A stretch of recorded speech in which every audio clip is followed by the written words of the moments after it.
जय माता दी। स्वागत है आप सबका आपके अपने चैनल ज्ञान समाचार में। आज हम नवरात्रि के छठे अध्याय का पाठ करेंगे।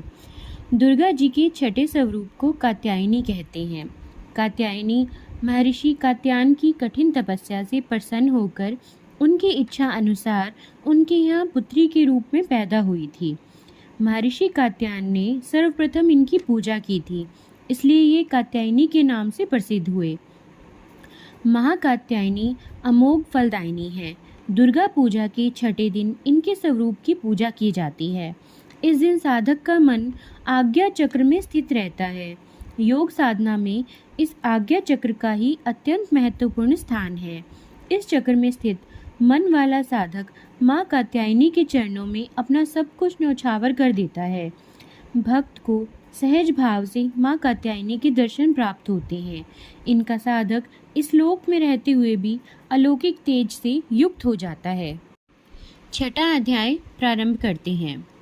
श्री मार्कंडेय जी बोले, देवी का यह कथन सुनकर दूत को बड़ा आश्चर्य हुआ और उसने दैत्यराज के पास जाकर सब समाचार विस्तार पूर्वक कह सुनाया।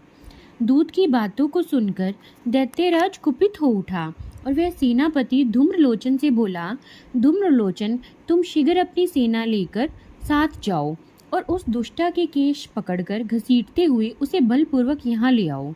यदि उसकी रक्षा करने के लिए कोई दूसरा खड़ा हो तो वह देवता, यक्ष अथवा गंधर्व ही क्यों ना हो, उसे अवश्य मार डालना।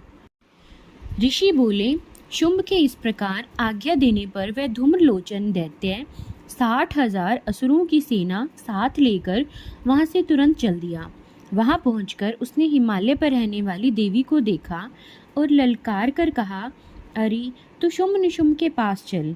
यदि इस समय प्रसन्नता पूर्वक मेरे स्वामी के समीप नहीं चलेगी तो मैं तुझे बलपूर्वक बालों को पकड़कर घसीटते हुए ले चलूंगा।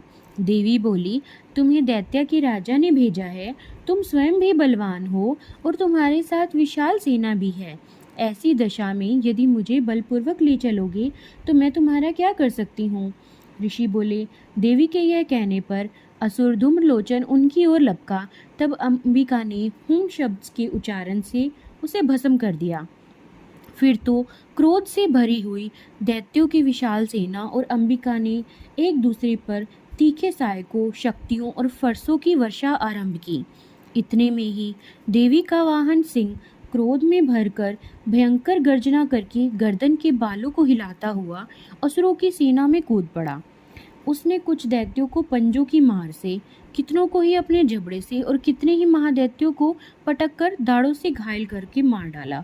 उस सिंह ने अपने नखों से कितनों के पेट फाड़ डाले और थप्पड़ मारकर कितने ही सिर धड़ से अलग कर दिए। देवी के वाहन उस महाबली सिंह ने अत्यंत क्रोध से भरे हुए क्षण भर में ही असुरों की सारी सेना का संहार कर डाला।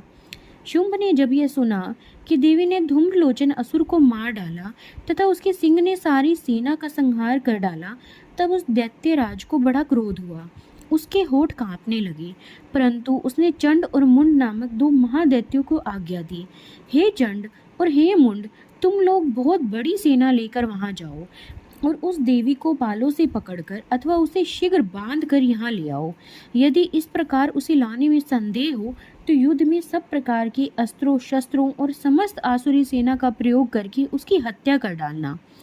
उस दुष्टा की हत्या होने पर तथा सिंह के भी मारे जाने पर उस अंबिका को बांधकर साथ लेकर शीघ्र ही लौट आना। छठा अध्याय संपन्न हुआ।